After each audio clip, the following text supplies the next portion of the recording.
Please, you are welcome to this lesson. We are continuing with our lesson on Google Forms.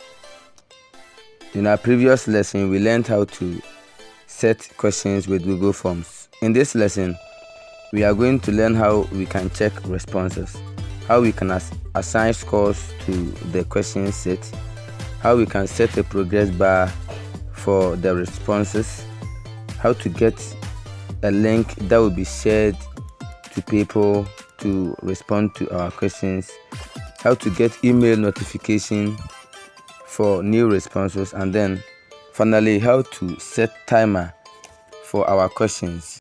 That is exactly what we are going to do here. Now, when you are working on the forms and you log out or you come out of the page, you have to come here. Okay, use this one. Please kindly download Google Drive from Play Store. Okay, this is the easiest way you can get access to your previous work. Okay, all your forms will be submitted to your drive, so kindly download it from Play Store. So just click on it. My name is FRANKWA1-IT, the founder of FRANKWA1-IT services. So you see, all my Google form works, both finished and unfinished, they are all here. Okay, they are all here. So this is the one I was working on. I'll just click on it,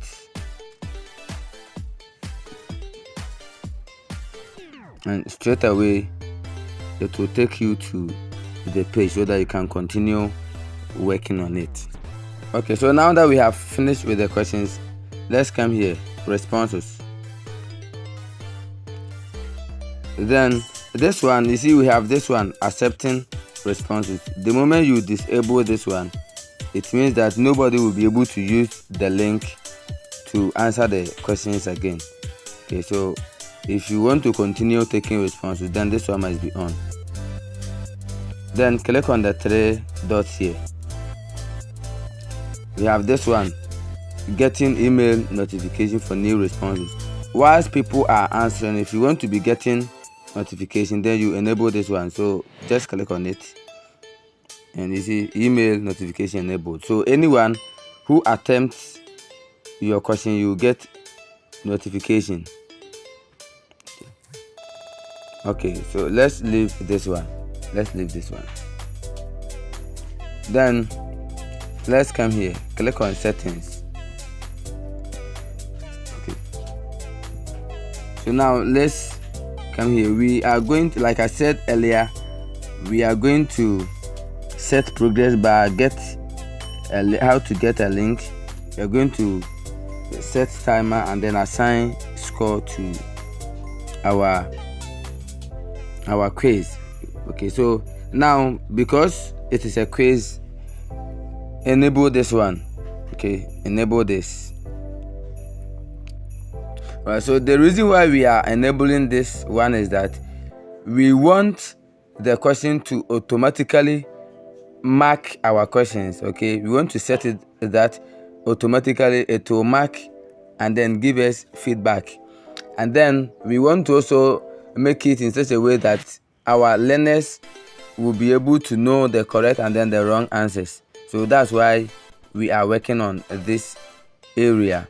Okay, so now this one, release grades. Do you want your learners to see their results immediately after submission or later? I think this one will be appropriate. Okay, this will help them to learn. So immediately after submission, they should know their grades. Okay, but you can also choose this one based on what you want to do. Okay, then we come here, respondent settings. Okay, we have this one, missed questions. Do you want them to know the incorrect answers? So here they are saying that respondents can see which questions were answered incorrectly.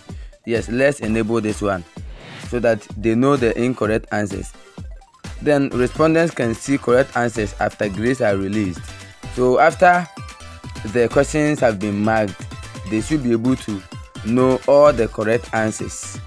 So let's enable this one too. Then we have point values. Okay, point values for the marks. Are you going to assign 1 mark to each question, 2 marks to each question? How many marks are you assigning to the question? So enable this one, enable it. Okay, then let's come here, point value for each question. Okay, so here you just click on it like this and you give it a point value. Maybe each question is 5 marks or each question is 1 mark. Okay, so you decide the point value you want to assign to each question. Then we come here, responses. Please, let's click on this one.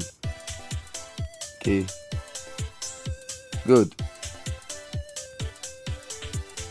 Now we have already worked on this one. I said earlier that if you want to take the email addresses of your respondents or students, then you allow responder input. Okay, but you can change it. If you want it to be verified, you choose verify. If you don't want to collect email, then you choose this one. So let's maintain the responder input. Then we have this one to send responders a copy of their response. Okay, so sometimes you want to send them copy of their response. When the questions are marked, you want to send the results to their email. You can do that. Okay, so we can see always or when requested. So you can choose any of them so that your students can either request for it or always you submit to them. That one depends on you. Then we have this, allow response editing. Allow response editing. Now there are some questions when you answer incorrectly, you'll be able to edit it. Should we enable that? Okay, after you have submitted, you can come back and then edit it. Remember, we are enabling auto marking. So if you allow response editing, it means that when your students submit and they see that they have gotten some questions wrong, they will come back and edit. Okay, so if it is exams and you are showing the results to them, you shouldn't enable this one. But if you disable the results, if they will not see the correct and then wrong answers, then you can enable this one. So let's maintain it like this. Then we have this one, limit to 1 response. Okay, limit to 1 response. Sometimes you can limit them so that they only answer 1 question. Other than that, when they answer and they find out that they got wrong answers, they will be submitting multiple responses. So let's enable this one. Just click on it and then enable this one so that once they enter their email and their details, they will not be able to use that same information to respond to the questions again. Okay, then we come here, we come to presentation. Okay, we come to presentation. Please click on it. So we have this one. Okay, we have the progress bar.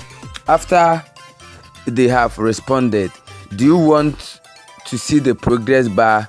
Okay, progress bar of each question, the number of people who got it correct, number of people who got it wrong. Do you want to see that? Okay, that's the progress bar. Then we have this shuffle question order. When the questions are submitted, the arrangement will change. So my question 1 will be your question 3. When you log in for the next time, it will reshuffle. Okay, so and that is the function of this one. So we can enable the progress bar, and then if you want to shuffle it too, we can do that. All right, please, I'll end here. In order for the video not to be too long, I'll end here and continue in our next tutorial. Once again, my name is FRANKWA1-IT, the founder of FRANKWA1-IT Services.